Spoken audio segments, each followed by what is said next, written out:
Hello বন্ধুরা, আসসালামু আলাইকুম। আপনারা দেখতে পাচ্ছেন একটি ফল নিয়ে হাজির হয়েছে।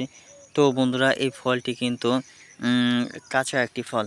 তো কাঁচা অবস্থায় এই ফলটি সবুজ বর্ণের হয়ে থাকে, আর পাকিলে এটি হলুদ বর্ণের হয়ে থাকে। তো আসুন আপনাদেরকে যে গাছটি দেখাচ্ছি এই গাছটির সাথে পরিচয় করে দিই। তো বন্ধুরা, এই গাছটির নাম হচ্ছে রসবড়ি বা ফটকা গাছ। তো বন্ধুরা, কবিরাজ জগতের যত প্রকার গাছগাছালি ঔষধি গাছ রয়েছে তার মধ্যে অন্যতম একটি গাছ হচ্ছে রসবড়ি বা ফটকা গাছ। তো এই গাছটিকে আপনারা আপনাদের অঞ্চলে কী নামে ডাকেন তা অবশ্যই কিন্তু কমেন্টের মাধ্যমে আপনারা জানিয়ে দেবেন। তো বন্ধুরা, এই গাছটি আপনারা কেন ব্যবহার করবেন বা এই ফলটি কেন সেবন করতে হবে? তো এই ফলটি সেবন করতে হলে সর্বপ্রথম আপনাদেরকে মনের মধ্যে বিশ্বাস আনতে হবে। যদি আপনারা মনের মধ্যে বিশ্বাস ও আস্থা না রাখতে পারেন তাহলে আমি আপনাদেরকেই বলবো এই গাছটির ফল সেবন করার দরকার নেই। তো বিশ্বাসে মিলাই বস্তু তর্কে বহুদূর।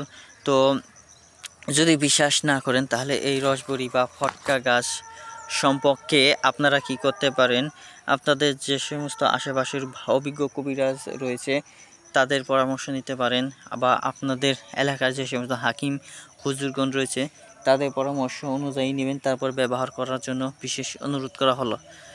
তো ভাইয়েরা, এই গাছটি ব্যবহার করতে হলে অবশ্যই কাউকে না জানিয়ে ফলটি সেবন করতে হবে। তো আপনারা এই ফলগুলো কিন্তু সাথে সাথে ব্যবহার করবেন না।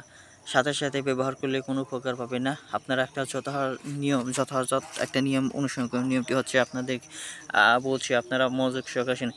এই যে ফলগুলো দেখতে পাচ্ছেন, পাকা অবস্থায় কাঁচা অবস্থায় খেতে পারেন। যদি কাঁচা অবস্থায় খান তেমন উপকার পাবেন না, কিন্তু পাকা অবস্থায় গেলে সবচেয়ে ভালো উপকার হয়। তো বন্ধুরা, কাঁচা ফল যদি 4টি খান আর পাকা ফল কিন্তু 2টি খেলেই যথেষ্ট হয়ে যাবে। তো বন্ধুরা, তারপরও যেহেতু পাকা ফল যদি না পান কাঁচা ফলটি খাবেন। তো কাঁচা ফলটি আপনারা প্রতিদিন সকালবেলা খালি পেটে 2টো করে ফল ঠান্ডা পানি দিয়ে সেবন করবেন। আর বন্ধুরা, সবচেয়ে ভালো হয় যদি আপনারা খাঁটি মধু সহকারে সেবন করতে পারেন। তো প্রতিদিন সকালবেলা খালি পেটে এই 2টি করে ফল সেবন করলে, আবার বন্ধুরা রাত্রিকালে 2টি করে ফল যদি সেবন করেন খাঁটি মধু সহকারে, তাহলে আপনারা কী লাভ পাবেন? তাহলে বন্ধুরা অবশ্যই আপনারা আপনাদের মাখন গাঢ় দেখতে পাবেন। আপনাদের মাখন যাতে পাতলা ও পানির মতো হয়ে গেছে, অবশ্যই